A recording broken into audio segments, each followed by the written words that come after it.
Muito obrigado, Senhor amado, por mais esta reunião ministerial desta região eclesiástica 1003. Que o Senhor abençoe de uma forma extraordinária cada pastor, cada pastora, todos os membros do ministério da Igreja do Evangelho Quadrangular. Ó Pai querido, estenda também, Senhor, eu te peço, a tua bênção sobre todas as igrejas aqui representadas, em nome de Jesus. Amém e graças a Deus. Podemos assentar. Como vocês estão acompanhando durante esse ano, nós estamos trazendo aqui os valores do Reino de Deus, do livro do pastor Osiel Gomes, e hoje nós estamos aqui com o tema Sendo Verdadeiros. Eu filmo aqui e coloco na internet, no meu canal César Cândido, todas as outras que eu já falei aqui estão lá, e essa também vou colocar lá hoje, para a gente guardar a sequência do trabalho. O nosso texto base está no Evangelho de Mateus, no capítulo 6, a partir do versículo 1. Guardai-vos de fazer a vossa esmola diante dos homens, para serdes vistos por eles. Aliás, não tereis galardão junto de vosso Pai que está nos céus. Quando, pois, deres esmola, não faças tocar trombeta diante de ti, como fazem os hipócritas nas sinagogas e nas ruas, para serem glorificados pelos homens. Em verdade vos digo que já receberam o seu galardão. Mas, quando tu deres esmola, não saiba a tua mão esquerda o que faz a tua direita, para que a tua esmola seja dada ocultamente, e teu Pai que vê em secreto te recompensará publicamente. Aqui no primeiro ponto, dentro deste capítulo do livro Sendo Verdadeiros, o ato de dar esmolas e a hipocrisia, que é uma boa relação que Jesus sempre fez nos seus ensinamentos. Definição de hipocrisia. No grego, a palavra para hipocrisia significa alguém que interpreta um papel, um personagem em uma obra teatral. O uso dessa palavra no Evangelho de Mateus caracteriza o hipócrita como uma pessoa cujos atos pretendem impressionar os observadores. Essa aqui é uma visão bem clara do que significa aquelas atitudes que os fariseus tinham diante das pessoas para serem vistos pelos homens, que eles queriam demonstrar uma certa santidade que nós sabemos que Jesus disse que não havia, cujo foco está nos enfeites e não nas questões centrais da fé, e cuja conversa espiritual esconde motivos corruptos. Em Mateus 6, o hipócrita está em contraste com a pessoa de fé, cujo relacionamento com Deus é secreto. Foi aí que Jesus traçou todo esse objetivo de quem está na presença dele ter um relacionamento verdadeiro com ele, no secreto, sem estar aparecendo para os homens. O grande desejo do hipócrita é sempre o de aparecer exteriormente, mas o problema é que o lado interno, sua verdadeira natureza, não é revelado. E aqui é uma coisa que a gente, até os nossos dias, conseguimos observar isso em muitas pessoas, principalmente agora com o advento da internet, onde nós vemos muitas pessoas fazendo de tudo para aparecer, mas na verdade a pessoa não vive aquilo. Ninguém sabe o que há no íntimo do ser humano, somente Cristo, que conhece a natureza humana. O cristão que deseja vencer a hipocrisia tem de ter seu coração preenchido pelo amor de Cristo. Com este amor real no coração, não há como um cristão praticar uma coisa e interiormente ser de outra forma, porque existe uma verdade no verdadeiro cristão. 2. A justiça pessoal.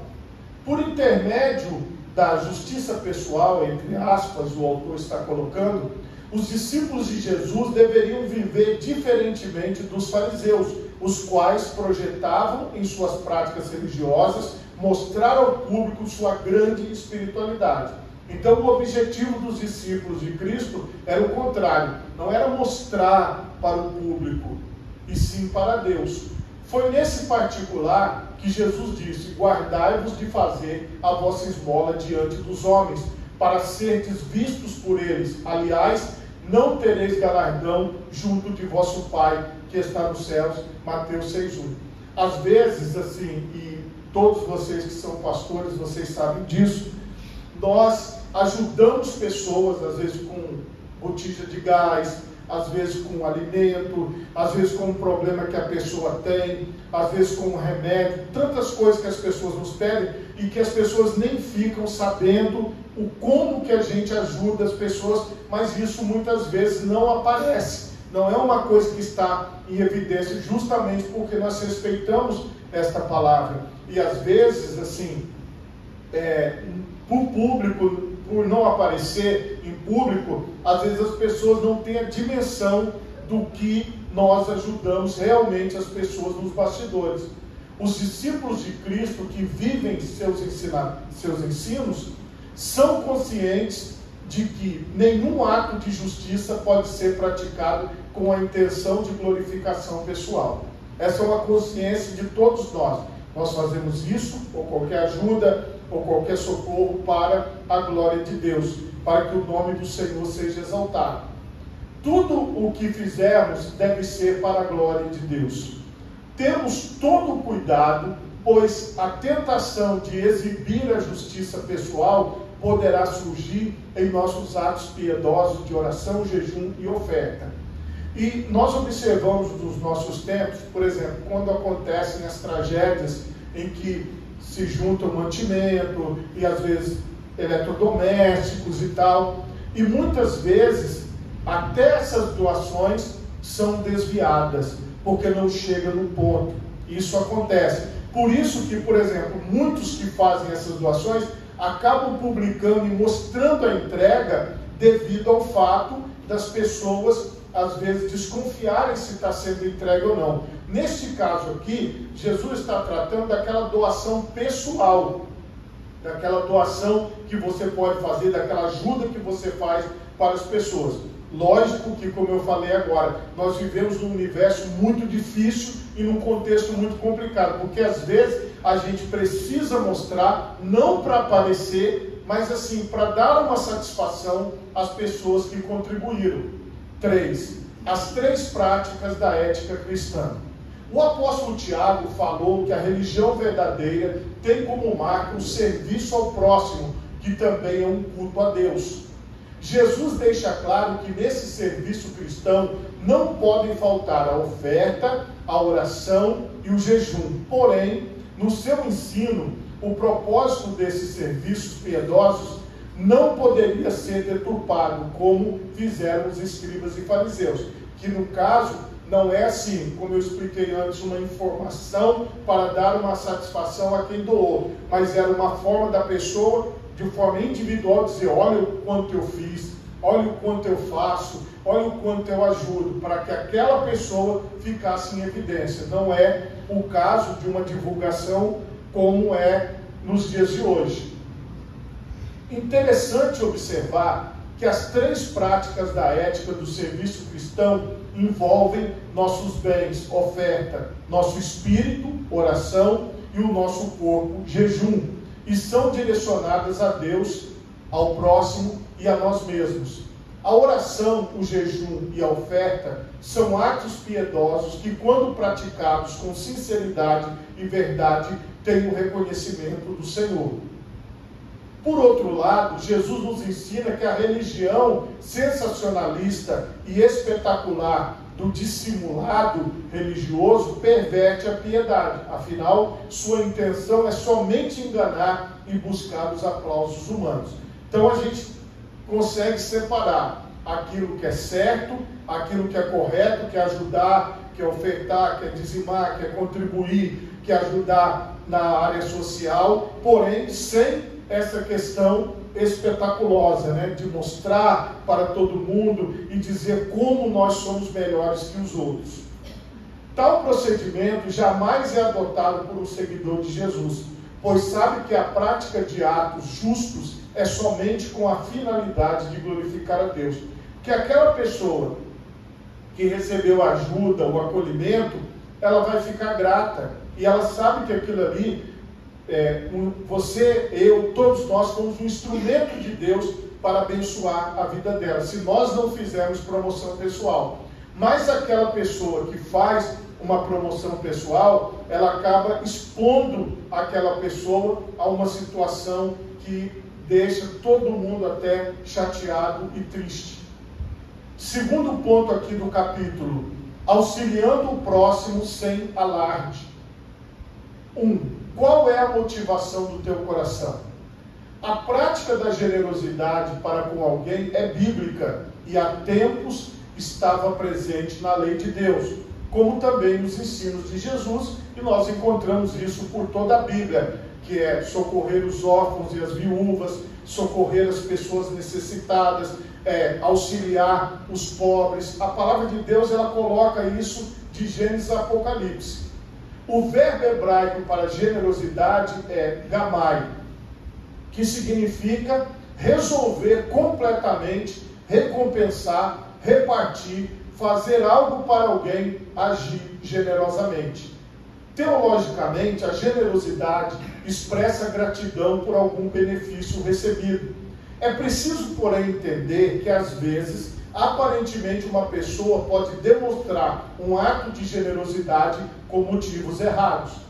Pois a mão pode dar uma oferta, um presente, mas a motivação oculta do coração pode ser outra. O crente deve buscar ser sincero na sua contribuição, fazendo isso na íntima satisfação de sua mente e no Espírito de Cristo, pois ele sabe a motivação do seu coração quando estende as mãos para dar. Então isso é uma coisa que só vai valer para nós e para Deus, porque no final da situação é muito difícil a gente entender o porquê que as pessoas querem fazer determinada coisa. Então a gente tem que tomar o máximo de cuidado.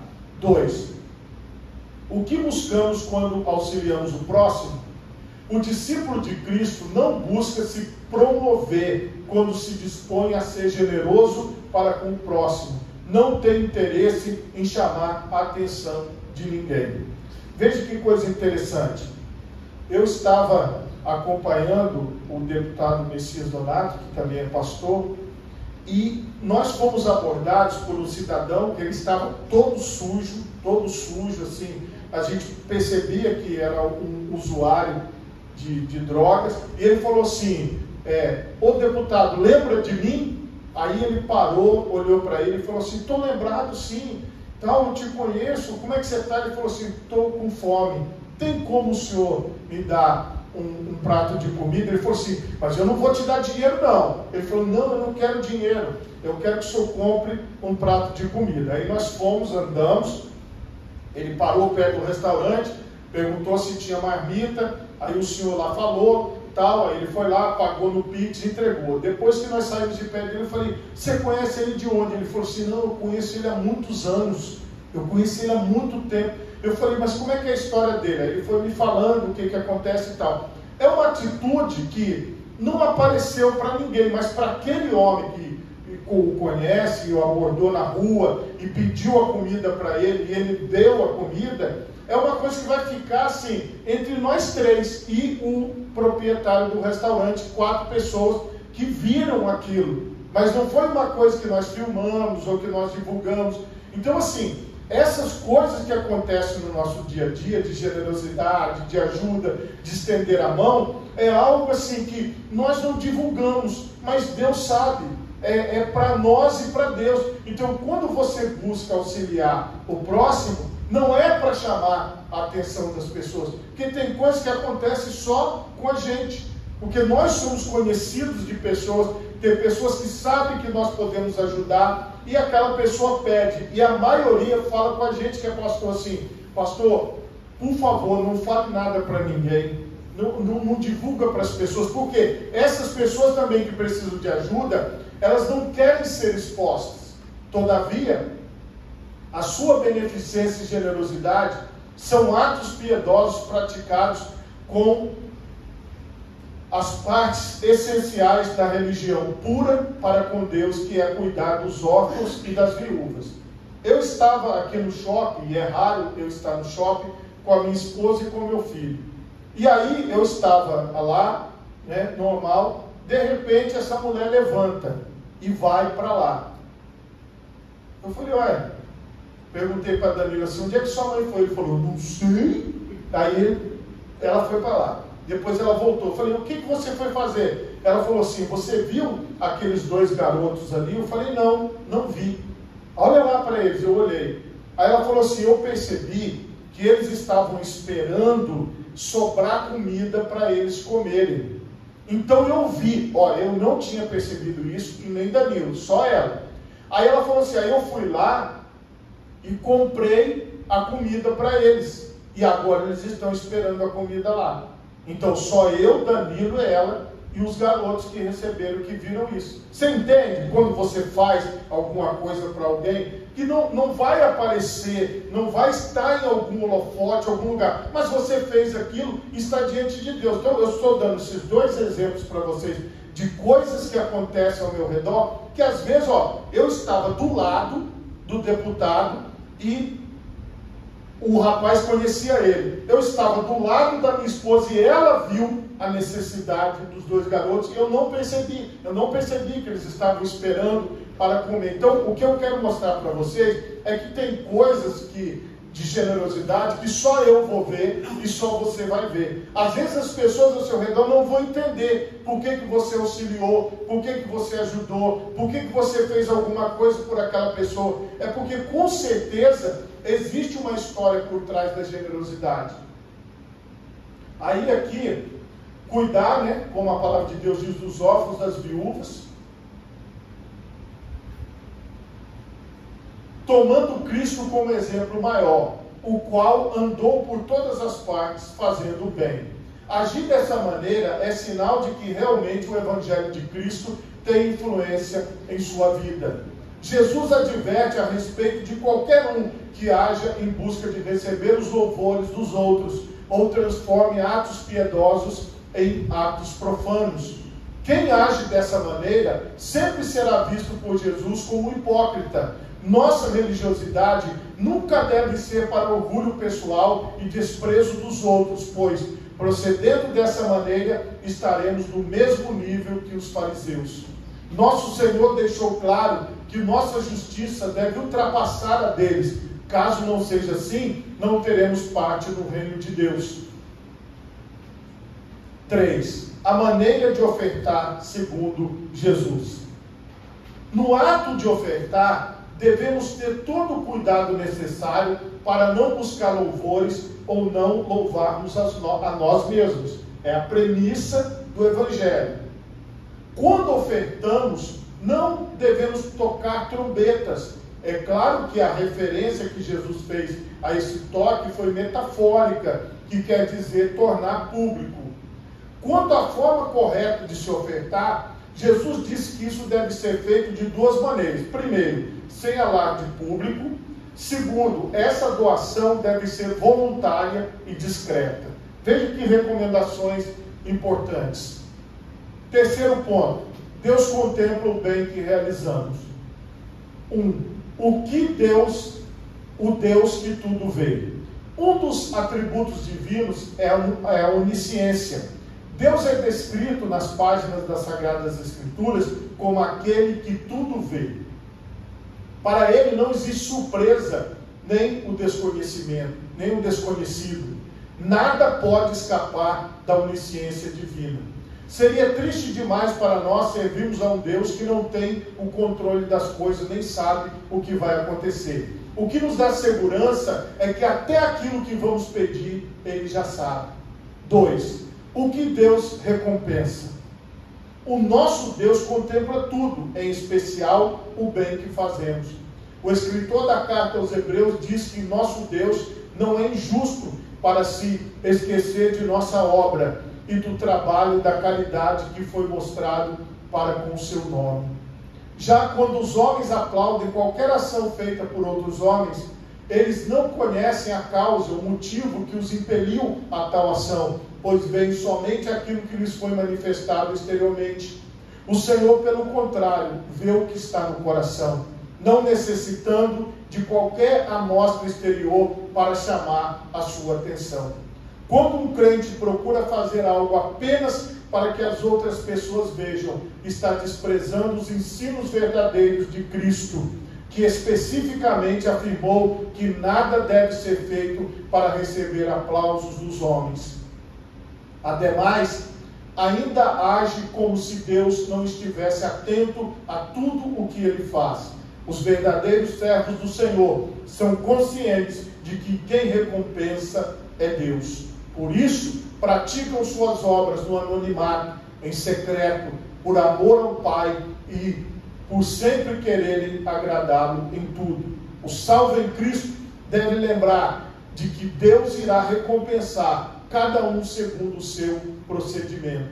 Portanto, é sempre bom fazer o bem, lembrando de que aquele que sabe fazer o bem e o não faz, está pecando.